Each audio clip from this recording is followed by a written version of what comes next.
Welcome back to the 40% Better podcast, where we talk about leadership, generally in the context of the tech world. And today, Ben has graciously accepted our invitation to come and hang out and talk about his leadership journey. Welcome to the show. Hi, Bill. Yeah, thanks for having me on. Yeah, it's very good. Um, so my one scripted question, the kind of starting point is always, what's your origin story? How did you get started doing leadership? Yeah, great question. Yeah, happy to get started there. I would say that leadership kind of has two parts for me. One is the management part, and I think it's the kind of classically where everyone thinks about it is becoming a manager, working your way up. And then the other is generally just being a leader of people and having some impact and influence on what happens to the world around you and the teams around you. And I think that latter part, I don't know when that started, probably just as early as I can remember, just being on sports teams or groups of friends, things like that. But management in my career was something I actually avoided for a long time. I hadn't really ever had a good manager. So I generally thought of managers as kind of a waste and didn't want to be one, didn't think it was worth my time. And then I was reading this book. Gosh, what was it called? I think I have it over there. I think like The Unwritten Laws of Engineering or something like that. It's this tiny little pamphlet. And toward the back there was this table. It said, if you enjoy these things, you should be a manager. If you enjoy these things, you should be an engineer. And I looked at the list and wow, all the stuff in the manager column I really enjoyed doing. And the engineering column was like, yeah, sure, I'll do that stuff, but that's not my passion. That's not why I'm coming to work. And at that, coincidentally, right around that time, the manager of my team, who I actually liked, had said he no longer wanted to be a manager. He wanted to stay at the company and just not be a manager anymore. So there was this opening, and the people on my team kind of pushed me. They said, "Hey, Ben, you should try this. Uh, like we would report to you." So, which was crazy because one of the people on the team was probably 10 or 15 years more experienced than I had. So it's like, oh, okay, all right then. So I tried it. I read all these books on management, and also coincidentally, I had just had my first son, and so I was reading all these books on parenting. And just wild how much overlap there was between these two things. And I kind of can't remember in which place I read what thing, but generally, like the advice is the same. And so I started that. I was really lucky to have a very good mentor at the time who gave me a lot of guidance on how to be a good manager and how to lead people. And I guess the rest is history. That is awesome. I especially like that you were reluctant about it, because you hadn't had great experiences, and and then you had this aha moment, you know? What is the name of that book that you mentioned, by the way? Let me give me 1 second. I've got it over here. I have one copy left. This is it. It's I don't know if you can read this. The Unwritten Laws of Engineering. Amazing. Okay. This is how I've thick it never is. heard. Yeah, that's okay, beautiful. I've never heard of that book, but I'm gonna have to go find it and read it because 'cause I'm super curious, what the lists are and, like, what they say. Yeah. Yeah, Yeah. it's I mean, I bought 10 copies of the book. I seem to have lent out 9 of them, not got any back. But the advice in there very is good. actually really good. It's a short book, and it's generally a lot of it is should you act in a workplace? How should you be respectful of other people? How do you have conversations? How do you structure your thoughts? It's brief. It doesn't have to be long, but Mhm. it's relatively good advice. I think it was written in the 50s. Because managing people is still managing people. Like, humans are Yeah. the same basically that we've been for a couple million years now. It's not like because of technology, that our biology and brain chemistry and everything else has radically changed. How how many people are you managing right now? How many people are on your teams? My team here is like, well, it depends. My role changed recently. I had like the entire company reporting to me until recently. It was like 200 plus people. Oh, wow. Okay. Um, but my And scopes, yeah, changed now. But anyway, yeah. yeah. Um how do you, like, structure that from a, you know, I doubt you had 200 direct reports. And if you did, I want to know how you pulled that off. Like, how do you scale that? That's amazing. But yeah, how do you organize the stack? I mean, nothing surprising. I had a handful of direct reports, and I use OKRs to give people direction and alignment. I try to be relatively hands off with people, and I'm really open with folks about that. Like, my style is to hire people I trust. Hmm. If I didn't hire the person and I inherited the person, I want to assess, can I trust this person?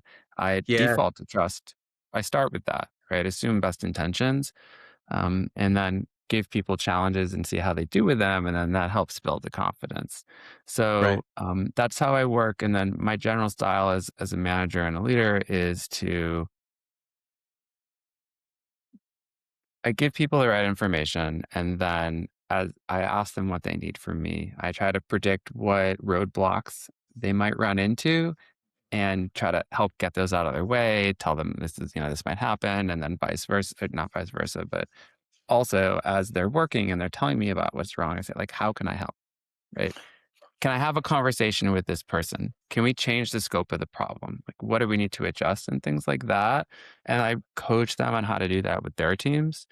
And then as the team gets bigger, you're not going to be able to meet everyone. So you have to do town halls and all hands and things like that. I try to be really transparent in my communications. So I'm visible. People can see me. I make myself available. And that's not just something as simple as saying, oh, I'm going to host office hours. Come if you have a question.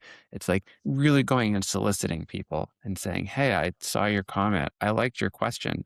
Do you have 10 minutes? I'd love to talk some more, because that makes you so much more of a person to them and not just some king sitting on a throne somewhere making decisions, disconnected from people. I think that helps a lot. And then at the least, I'll do skip levels with anyone who reports to someone who reports to me, like every 4 weeks. Hmm. So Yeah. that helps. And I try to keep those more open for them to ask me questions, like what's on their mind. Like, Yeah. Yeah. yeah, what are they not understanding about what their managers told them or what I've said, or is there a conflict in those things? And then that's how I can keep some sense of how is the business running?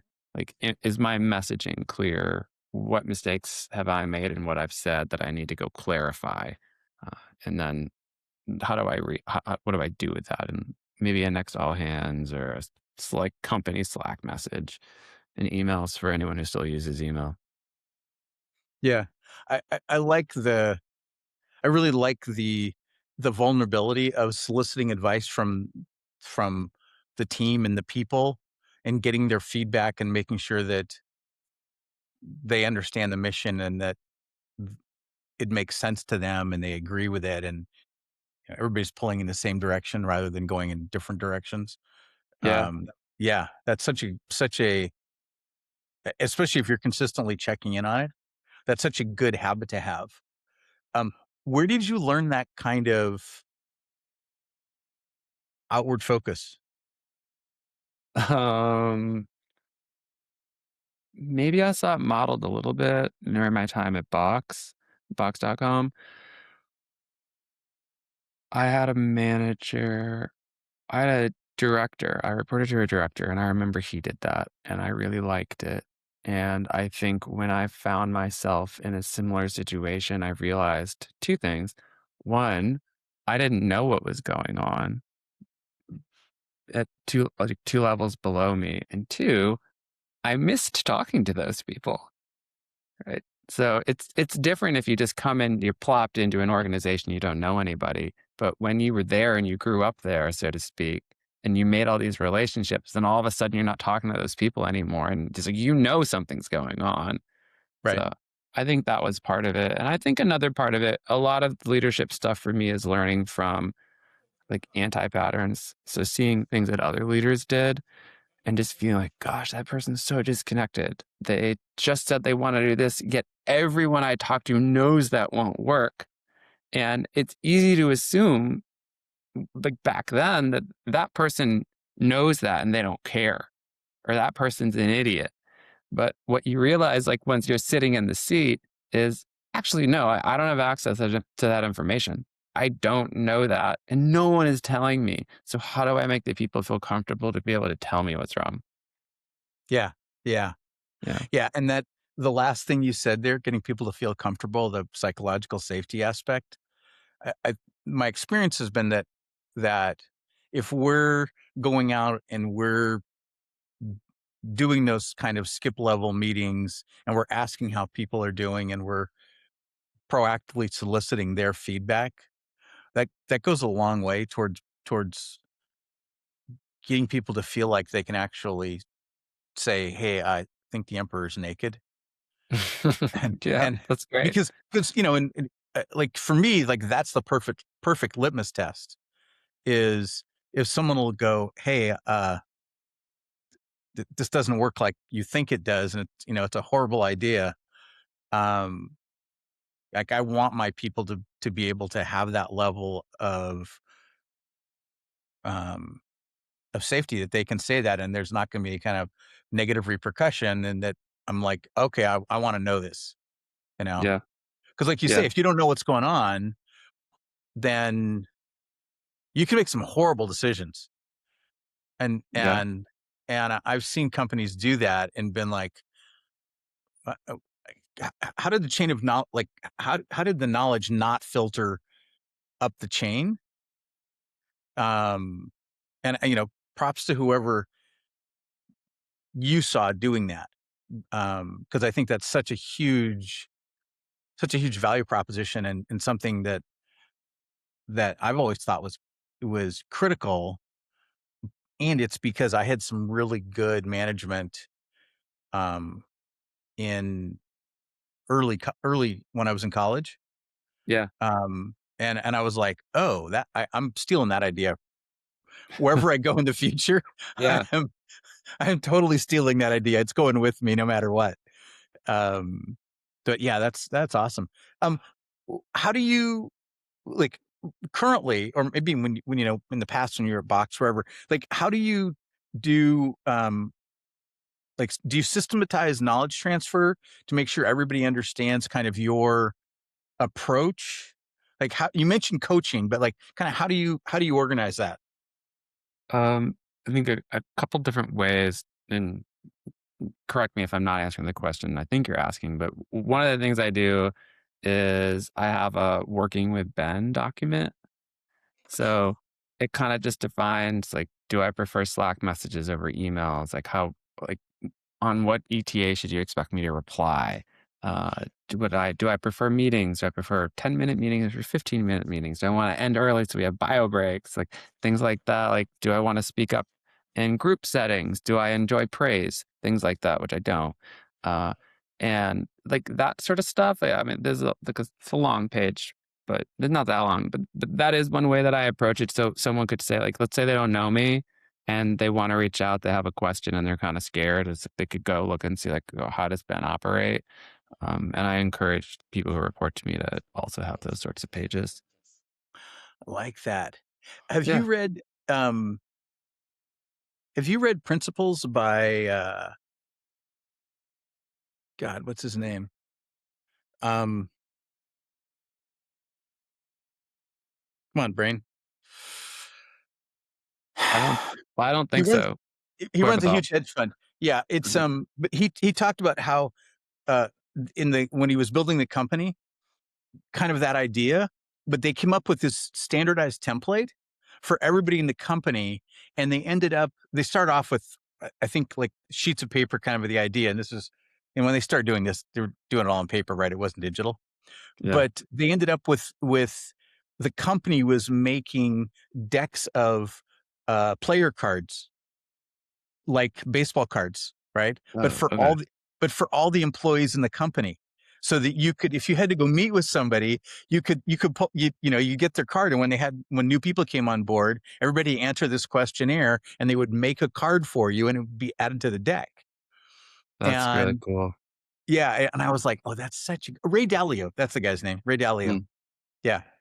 Um, and I thought that is such a cool idea in this day and age, digital version of that would be totally the way to go. Um, but I thought that was such a clever idea, and like every HR department should probably be thinking about how do you adopt that, you know? Yeah, I agree with you. I think it goes a long way.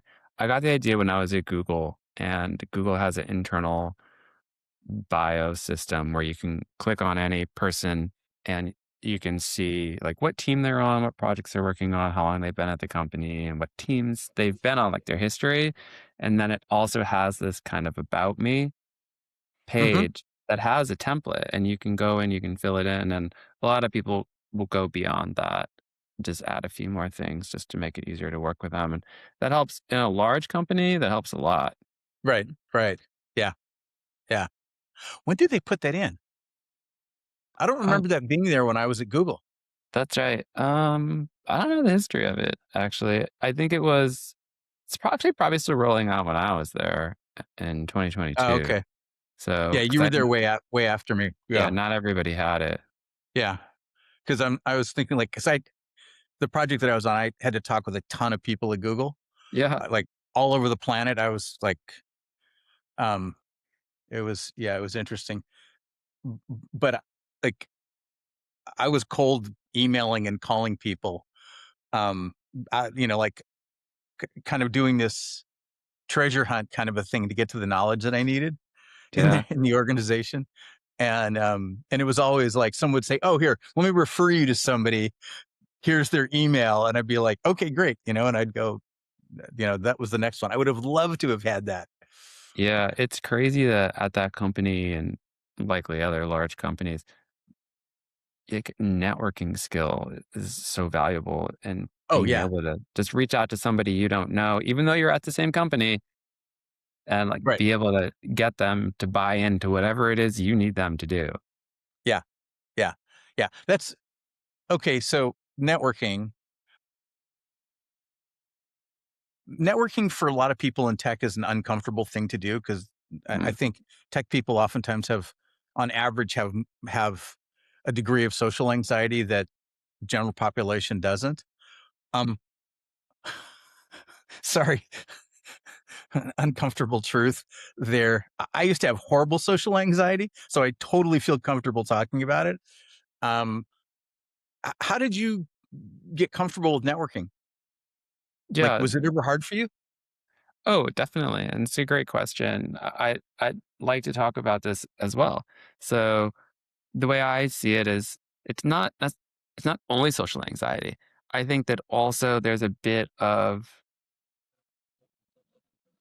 for engineers often pride themselves on honesty, doing things the right way, following the rules, and integrity. And oftentimes, when they think of networking or salespeople in quotes, they think of like sleazy or not, like trying to like do backhanded deals or like under the table and not follow the rules.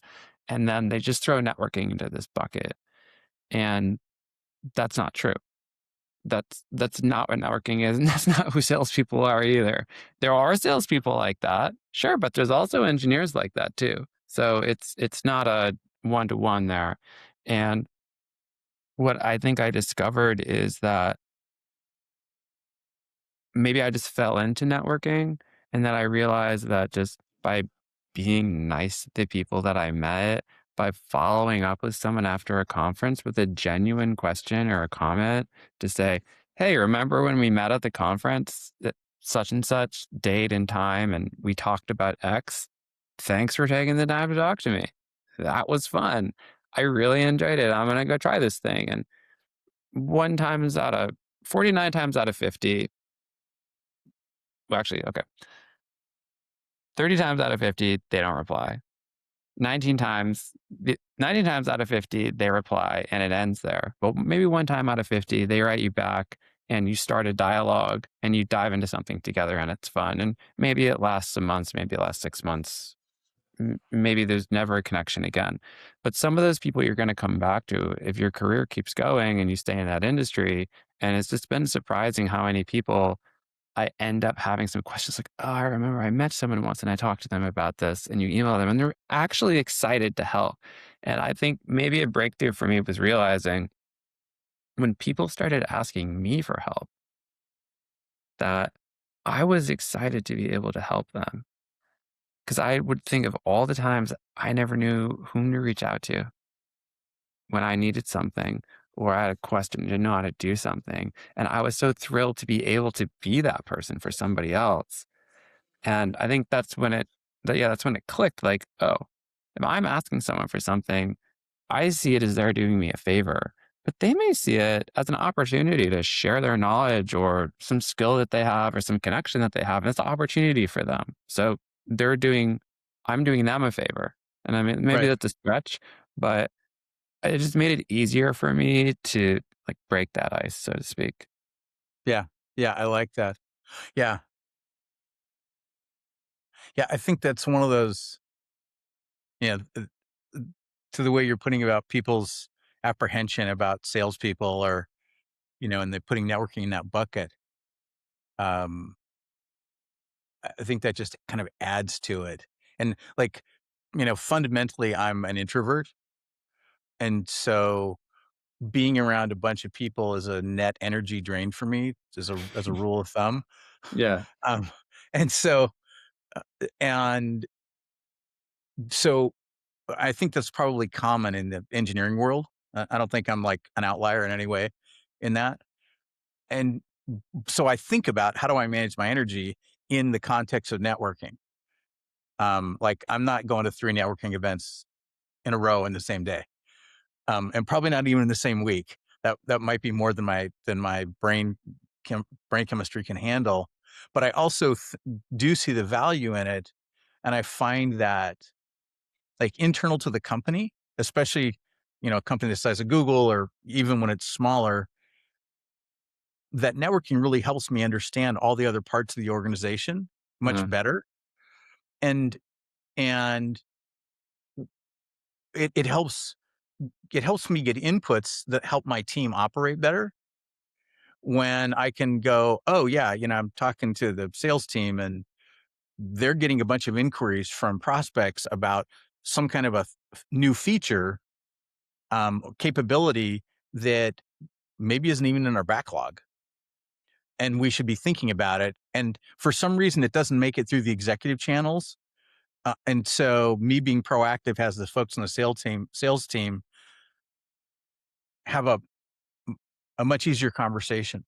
It's kind of like you reaching out to the other folks, skip levels to get them to talk with you, and that consistently has, like you said, they'll reach out to me asking for help after I've reached out to them networking to learn about their stuff, and it just lubricates the process of communication inside the company, and and it allows it allows my teams to solve problems before it becomes a thing for the people in the C-suite.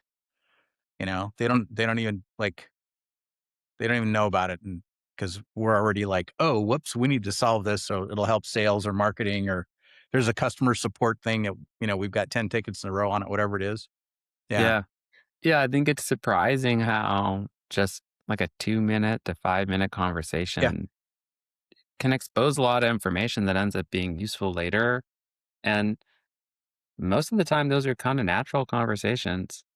right, Like, yeah, I think one way I approach meeting a lot of people, strangers, generally like coworker strangers, is assume you already know each other. Like, how comfortable would you be?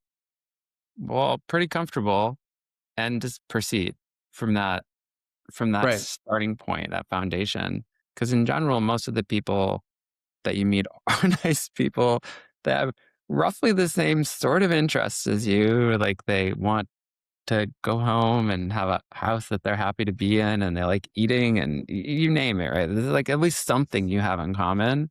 And those are I mean, a lot of us live to work, so to speak, and you can talk about those things and you can bond on those things. But a lot of it, most people, this is something you can find, right? right, Where right, you can just talk about that for a minute, make a connection, and then move on to whatever the topic is that matters, and then end the conversation, and that's fine. It's not a yeah. bus right? How did you learn that?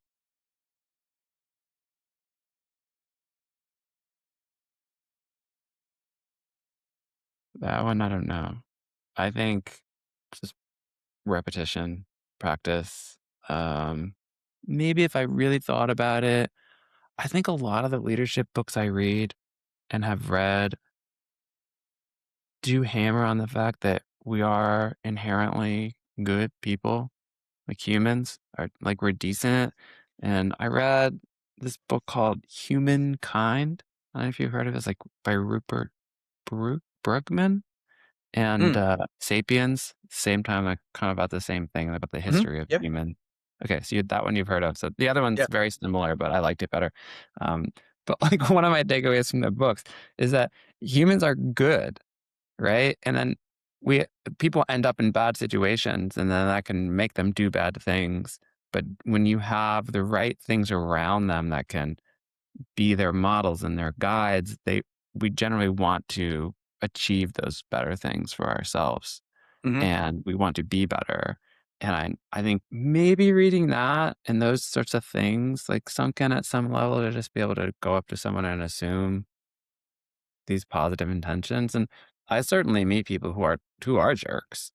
And right, like I'll either see that as a challenge and be like, I'm gonna make this person laugh, or I'll just say, okay, like what do I need from them? And I'm done. Like I don't need to tolerate this in my life. So one or the other. yeah, very cool. I kind of, it's back to like we're human beings, right? And the way that we operate is the same as it's been for thousands and thousands of years. Yeah. And fundamentally, it's not going to change. It's the basics of our kind of like basics of our biology, the basics of our connection, having people be happy about the work they're doing. Yeah. Yeah. And when you can talk with them and have them feel safe talking about it, then it's there's things that people will say that will allow you to help them Mm, because you've created that space that if they don't trust you, then you don't get that benefit. yeah. Yeah. Yeah. Yeah. So one thing I was gonna say earlier on one of your first questions was on making people feel safe or alignment or correcting things or someone gives you feedback. And it's one thing to talk about that, and it's another thing to do it. And I think that another practice I found very helpful is if I make a mistake and someone gives me feedback or someone tells me maybe I didn't make a mistake, but someone just tells me something's broken and it's not working, is to not like name the person, but publicly state, I want to thank, maybe in this case, I might want to say, I want to thank so and so for telling me such and such doesn't work. This thing doesn't, it's broken. Here's what we're going to do to fix it. Right. And making Mhm. statements like that, or I want to admit I made a mistake. I tried to do this thing, or I said we were going to achieve this OKR. I don't know what I was, I must have been drinking that day or just some whatever statement you want to say. But the idea to publicly acknowledge that, and I think Mhm. those sorts of actions help other people see you as human and fallible, which is okay. It doesn't mean they're not gonna Yeah. trust you. It doesn't mean they're not gonna follow you. I think it means they're gonna trust you more and they're gonna follow you further because they know that when, crap hits the fan, that you're gonna be able to deal with it and you're gonna keep them in the loop. And for a lot of people, that's all they want. Right. Yeah. Yeah. Yeah. And I guess the final piece, just to tie that up, is I've done this in practice and I've seen it be effective. So it's not just a theory. Like it works. Mhm. Yeah. Like in terms of retention of my employees, it's like very close to 100%. Oh, nice. Yeah. Yeah. Yeah, I've definitely seen that the best leaders are the ones that admit when they're wrong and they're totally fine with it. Like they're not upset that they were wrong. They were like, "Hey, it's a experiment, it's a hypothesis. I think that this will work." And then it doesn't and they're like, okay." Oops. Yeah. Oops, We everybody learned. makes mistakes and we learn from our mistakes. And so let's let's recognize the benefit of them. And we wouldn't have learned that lesson if we hadn't run that experiment. Yeah. And so we get to go see, and I think that's one of those trust building exercises that helps to, again, I'm a huge fan of building psychological safety. Like, that's been a huge focus for me for a long time. And I think being able to say, yeah, we've got this experiment we're running. Here's the hypothesis. I was wrong. Um, I was horribly wrong. So let's what's plan B? What does anybody think? And I think the higher up the org chart that you are when you can say that, the better everybody else kind of relaxes about making mistakes and Yeah. about saying, I've got this hypothesis, we can do blah blah whatever, right? Yeah. Um, Um, yeah. I I was really well, I am still, like, big into blameless postmortems. Like, that Mm, was like a whole initiative I led when I was at Box with one other, of my colleagues, an amazing guy, and it means learning from failure, but it doesn't at the same time mean go ahead and be reckless. You're never gonna get in trouble, right? Like, we still have a business to protect. We still have customers who rely on us, and we need to be thinking about them and make decisions and, have risk management. But it does mean that, like, within reason, which is quite broad, we will learn from what happened and figure out how we can move forward and prevent that sort of thing from happening again. yeah. Yeah. And I think oftentimes people miss when, like, they don't notice when big organizations make mistakes, and they just kind of think, like, not that long ago, AWS went down for more than 3 minutes, right? It was like Yeah. 30 minutes or something like that, right? There's a lot of people at Amazon that that are around that organization, and y- anybody can have failures. You know, it's like, Yeah. okay, those guys can blow it. So can anybody else. And I think that's a like that kind of a reminder helps people not be so paranoid. As long as internal to the company, leadership is also like you said, we got to run the business, and we're not going to be perfect. So stuff's going to break. We're not going to get it right. It's not the end of the world. We will fix it. We will try very hard not to make the same mistake twice. Yeah. Um, Yeah, I you think know, you're saying, like, this is the balance, yeah, like, maintain this. yeah, yeah. But perfection's just not. Yeah, it's like racing cars. You will crash. It's, Yeah. it's that's just it's whether you want to or not. Sooner or later, you're going to crash. Um, so yeah, it's good. Um, how do you help your people think about energy management? As in, like, work-life balance? Well, like, yeah, like their level of energy and excitement and productivity at work.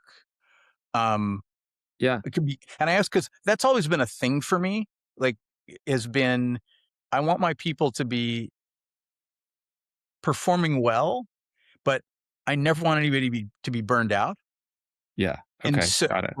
right. So I'm like, what's the balance point? And like this week may be nuts. Like, we've just got all this stuff that's got to get done, whatever, and we'll do it. But next week, we're going to back off a little bit. You know? Okay. Yeah. My thoughts on this, I would say, have evolved over time. It's one of those things where, mm, I think initially you come into work or life, whatever, you think everyone thinks like you. Everyone has the same needs. And, like, as I worked through my career, I realized that is definitely not the case.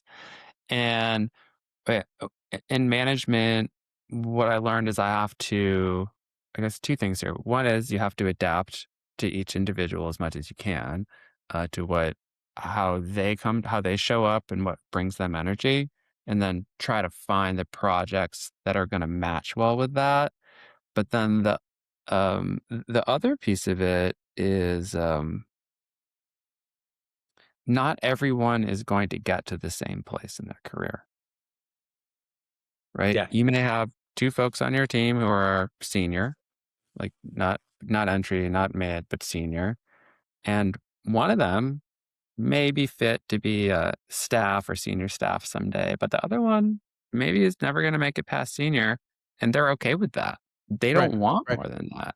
And I Yep. think that's also part of how do you balance their energy levels is you one thing I like to do with my reports is have a meeting every 6 weeks. So I one-on-ones every week, and then every 6 weeks we have this kind of like head out of the clouds, like look at the big picture type meeting where you talk about what are the expectations that you set for yourself for this quarter or this half or this year, however it works. And in those sorts of meetings, like get a feel for what are their career goals. Are we headed that way? Are your projects taking you there? And for some people, their career goals might just be I want a steady job. I want to work somewhere that matters to me. I want to be important to the company, but I don't need to be promoted. And other people are just like, I want to be a CTO someday. Tell me how to do it. Uh, so you find this like that spectrum. And so I think you first need to know that before you can answer the energy question. You have to know what are these goals that these people have, and then encourage your reports to work with their reports and so forth on having these types of conversations to follow that template. And then I found, so I don't know, like if I read a lot about, if you've read about this, I read a lot about burnout like years ago back when I was at Box, and I felt like everyone was burning out. It's like, oh, I got to read about this. And one of the things I found that was quite interesting was almost no one burns out from the amount of work they have to do. Like that was like of five things, I don't think it was actually the five things. And one of the big things was agency in deciding what's assigned to them and being able to make decisions and the outcomes, like what is going to happen to them, recognition of themselves, recognition of others. And then I think like consistency. It's like not getting thrashed around a lot between like different things. I forget what the fifth was because it was over 10 years ago I read this. And but I find that thinking about that helps answer the question about how do you bring energy to your team is you give them those things. Right. You find out how do you like to be recognized?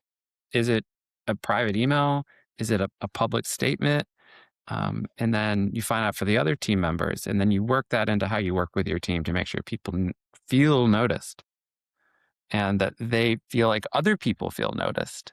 And that could be a compensation change, that could be a spot bonus, that could be taking the team out to lunch. It could just be a message in Slack with a fun GIF.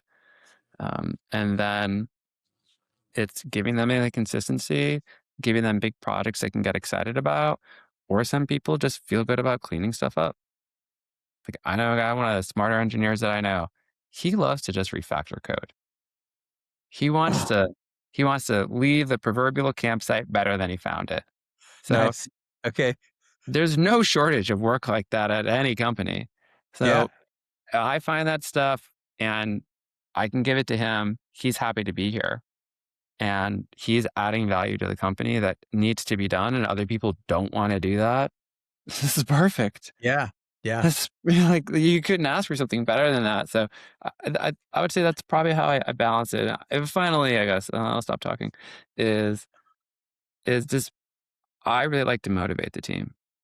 I really like to say, here's where we are, here's where we were, here's where we're going, here's why that matters, and here's what you are doing to get us there.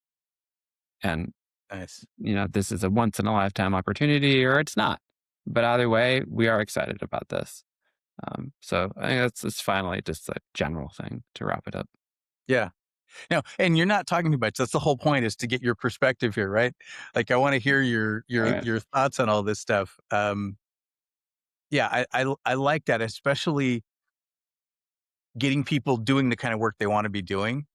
I think that's one of those things and you're checking every 6 weeks on a to because people change, right? Yeah. Someone could love refactoring code for 5 years and then be like, I hate this. I don't want to do this ever again. You're just waiting for that day to happen. Yeah. Right. They're going Yeah. to say, no, I want to switch to something totally different. You're going to be like, Yeah. okay. Um, but I think having those conversations is, goes, again, it's psychological safety because someone can say, hey, Ben, I've been doing this stuff and now I want to change, right? And that's you keep people intrinsically motivated. You know, Yeah.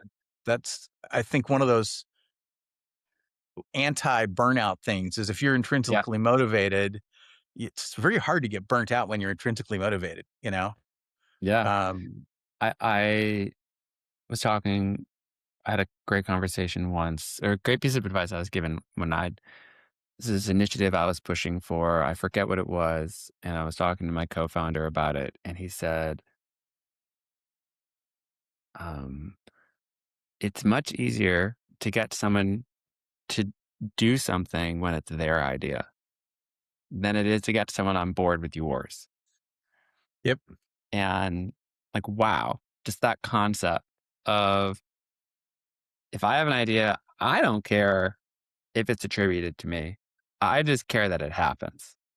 So if I can have a conversation with someone and lead them to the same conclusion that I had, and it doesn't have to be duplicitous, but just literally get them excited about that idea, like they had it their own, or they just so bought in, like yeah, there's your energy.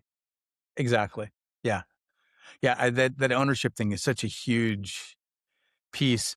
One of the things that I've done is I try very hard to never be the smartest. I try very hard to never sound like I'm trying to be the smartest guy in the Yeah. room, Yeah. right? Like everybody else gets to talk about how do we solve a problem, what do we do, where are we going, whatever. And unless I'm like, oh my god, you guys are totally missing the boat. For some reason, I'm just not gonna because I know that I've hired smart people. I've got a team full of smart people, and I know that my idea is an idea, probably not the best idea. Let them run. And Mary just came up with this idea, and I'm like, that, that's brilliant, right? Way better than what I was thinking. So yeah, let's do that. And that just seems like for me, the thrill is seeing how well the team is doing and how they're operating together and they're all really happy and excited. And I don't care if it's my idea. Like I totally have given up on having my ideas be the idea in the room a long time ago. Yeah. Um, and unless I'm terrified that they're all like completely going off a cliff somewhere, Yeah. which is pretty rare in this day and age. Yeah. I agree with you. I like two thoughts about that. One is like that a little bit how delegation, like a big struggle that a lot of people face with delegation is being able to trust someone's going to do things right is kind of the same as feeling like you need to have the idea. And I think the way that you mitigate both those situations is the same, which is putting those guardrails in place, and then slowly removing them as you gain more and more trust and confidence in the person's ability to execute. And then I think the second thought I had is, um, it is a weird feeling when your ideas suddenly aren't the good ideas. And I think when I think about why I take any job and why I'm working somewhere, I didn't look for a job and target it where I could go in and have the best ideas and I could be the person that everybody comes to for the answer. That is not why I took the job. I took the job for the mission. Right. What are we building? Why are we here? Who are the customers? What problems are we trying to solve? And how successful can we be at that? Like, that's why I'm here. So if that means I have to be the janitor, I'll be the janitor. I don't care. Is that the best place for me? Probably not. But like, I don't need to be the person having the ideas. Yeah. Yeah. Yeah. For me, very early in my career, um, I hired a software engineer that's excuse me, could code circles around me. Mm, and and then I hired two of his friends. And I was like, these guys are brilliant. I just need to get the friction out of the way yeah. and let them go. And yeah, that was a good experience. Yeah. Yeah. Yeah, that's nice when you find those people and wanna hold on to them and I held on to them until I left the company. nice. And then I actually hired the next company I went to, uh, like most of my team emailed me and was like, "Hey, do you need anybody? Can we come work for you at the new company?" Yeah, that's a And that's a great feeling. yeah, it was awesome. I ended up hiring, I think I got 3 of them on board, and, and they were, yeah, they were awesome. Yeah, I'd hire, I have this very short list of people that I would hire again in a heartbeat. Yeah, They're on my short list. yeah. Yeah, it's good. Um, what leadership question have I not thought to ask you yet? I actually was just thinking of, like, interview questions I have for people, like, working Oh, through change, um, I don't know, other specific things I guess are more interviewee, but, I didn't have questions prepared for myself, so, okay. um, I think maybe one thing that I've had to do with a lot is lead through uncertainty recently, when, like, the company we bought my company bought a company at the beginning of last year that had gone bankrupt, and we had rehired the whole slew of people, around 2/3 of the company, pre-bankruptcy, and then figure out, like, of those people, like, who came back for the right reasons, who could we trust and who trusted us, and why did things go wrong, and what was right. Because what they were doing couldn't have been right, or else they wouldn't have gone bankrupt. So, like, how did we figure that out? And that was like, speaking of burnout, right? Like, working around the clock, but none of us burned out because it was so exciting. It was so interesting. And in terms of, like, the networking thing coming back into play there, you got to reach out to these people you've never met who might resent you, because you're this new leadership coming in. Why should we listen to you? Why should I be open and honest with you, when I feel like you're not doing that with me? So that was a massive, massive exercise in, you said, vulnerability, transparency, backing up your words, and taking action and having really good notes and a task manager. I think the funniest thing, to take a little side trip, earlier today, I was just thinking about this. Like, what do CEOs use to manage their tasks? And if you don't have a chief of staff and you don't have an executive uh, business partner, right, or administrative assistant, like, how are you managing your stuff? Because so much of what you have to do and what we had to do in that situation is probably around 100 things that all take between 30 seconds to 10 minutes. And there's just a lot of them. So a new one comes in, you're finishing one, three more just came in, and how do you rank that, right? So, like, I've been, like, speaking of children's book, reading a lot about executive function, and, like, how do you teach that to your kids? And it's like Right. what an exercise in executive function that was, to be able to manage that stuff and prioritize it. And then you have to work with your other leaders to make sure you're all on the same page and you're doing the same thing and you're talking to the right people. And we had some mishaps where some people had the same first name, and we didn't realize that there were two different people with the same name. And then there was another where we thought there were two people with the same name, but it was actually just one person. And, like, that person, one of them was quitting, and we're like, oh, it's fine because the other person's here. And, like, you know, didn't realize, like, no, the other person's not here because it's the person who's put in their notice. So that was funny. Right. Hopefully we dodged that bullet.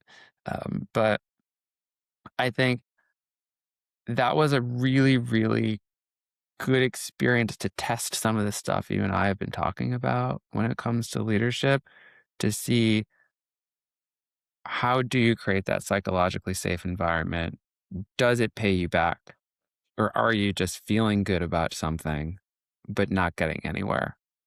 And the answer is like you are feeling good about something and you're getting somewhere. Right. So it's Right. kind of the best of both worlds, and you can feel good about it. And one of the comments I had earlier when you mentioned vulnerability and receiving feedback or having those skip level meetings and encouraging people to talk to you.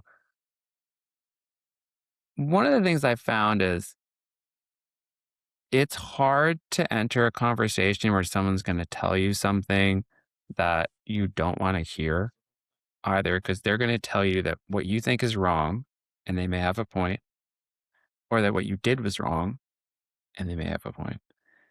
And one of the things I learned is I can go into that conversation, I can hear that feedback or that statement, I can validate what they've said. It is true, right? To them, what they've said is true and we can talk about it. But just because someone tells me something like that, it doesn't always mean that a change has to happen. It doesn't mean like they think that this idea about this commitment we made on a business line isn't going to pan out. I can listen. I can validate that their concern is true, but that doesn't mean that we're going to stop working on this business line. Like one of the jobs you have in leadership, especially as an executive, is to hear everything that everyone has to say and make the bet. Right. It's never going to be the case that everybody agrees, right? Unless it's should everyone get a bonus? Though the CFO Yeah. wouldn't agree. So, yeah, this statement stands. Um, Someone is always going to disagree, and your job is to make that choice Right. and make it in Right. a way where failure has like the safest recovery. Right. Yeah. Yeah. Yeah. That totally makes sense. It's so interesting because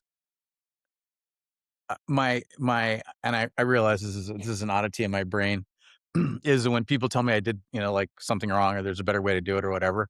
I always think of it as coaching. Like they're trying to coach me on something and Mhm.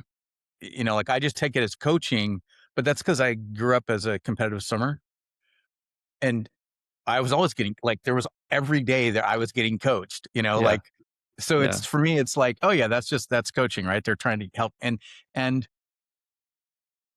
uh, I didn't always have to agree with it, right?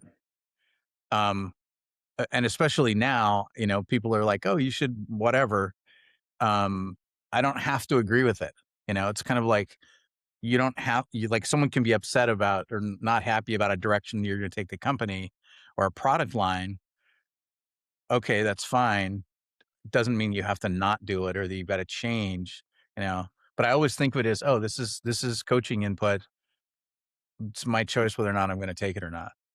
You yeah. know, I agree. And one of the things I've come to realize is when you work at a company, you work there because you believe in that leader. right? If you don't, you can leave, right? Just like I could leave if I don't feel that my leader is making the right decisions, and will continue to. Will I agree with every single one? Not always, but directionally, yes. And I Hmm. found that many people, just because they don't agree with one thing and they have the guts to come tell you that, it doesn't mean that they're going to quit on this point. They might Right, maybe be a little unhappy, but I think most people will kind of hold their breath and wait and see what's going to happen. And they trust you. That's why they're there. right, right. Yeah, it, it always comes back to trust. You know, Yeah. yeah, it's such a fundamental human thing, Yeah. and and I think if you can be deliberate and conscious about doing things to have there be more trust inside the company, that that's just a win. I just don't see any downside to it. Yeah. It Um, has it has so many dimensions. It's not just like I'm lying to you as I'm speaking. It's I'm I'm saying that I'm going to do X and I do X and then I report on right, X, right? Or I'm saying I'm going to do X, I don't do X, and I report that I didn't do X. I don't just pretend that we never talked about X, right? This like Exactly. trust is built in a lot of ways. And it's actually, speaking of interview questions, that's my first interview question for any manager candidate. Like, how do you build respect and trust on your team? Yep. Yep. It's, yeah, like Yeah. open, great conversation, Yeah. right? That's a very good one. Okay, I gotta ask, what are some of the best answers you've heard? Things like I just said, vulnerability, openness, psychological safety, um, soliciting feedback and acting on it, admitting when you make a mistake, um, having things like OKRs to just provide alignment.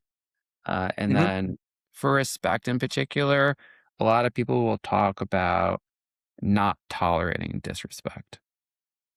Like that's a way that Interesting. a lot of people got your respect is like, tell me about a time that you had to speak up in a difficult situation. Like you saw something happen and you had to speak up, right? Like so and so said something and it was awkward, but you had to say, "Excuse me, like that's not how we talk to each other at this company." Right. And like an easy example for me is like I coach my son's soccer team. And a lot of times, I was just talking to a parent about this over the weekend. When the season started, like a few seasons ago, and every time we got a new kid on the team, kids do this thing where like a kid makes a mistake and everyone talks about like, oh, he's horrible, or like, don't pass him the ball, or like, how did you miss that kick? And I will stop the kids, which is easy to do when you're the parent and you're the coach. Like you're saying on the swim team, you can stop them.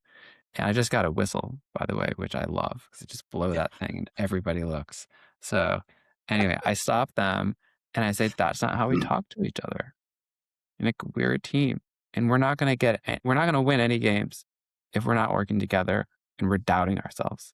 Like we're gonna do better when we have confidence and we build confidence by telling each other what we did well and how to do better, not just Yeah. making someone feel like crap. Um, so this is like, that's an easy example of I think a way that you build respect. Yeah. Yeah. Yeah. Yeah, I like that. That's good. Cool. This has been awesome. This has been great. Thank you. I like how deliberate and thoughtful you are about leadership. Like it's not you're not just winging it. Yeah. Yeah. Yeah, thank you. I Yeah. remember interviewing a manager once and I asked him like, like, where do you look for inspiration and like how did you become a manager? And he's like, "Oh, just trial and error." And Oof. I was just like, hold on, I got a call, I gotta go. I'm just gonna end this interview. Yeah. Like I finished it, of course, but we didn't move forward. And Yeah. I, Ouch.